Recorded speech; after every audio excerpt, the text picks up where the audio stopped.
मैं सुंदर वाली को तो मान लो इधर भी देख सकते इधर भी देख सकते 2-3 वाली का तो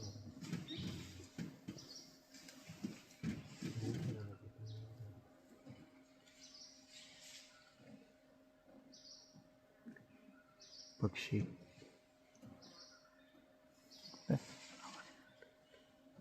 तू ही बघत आहे त्याच्यामुळे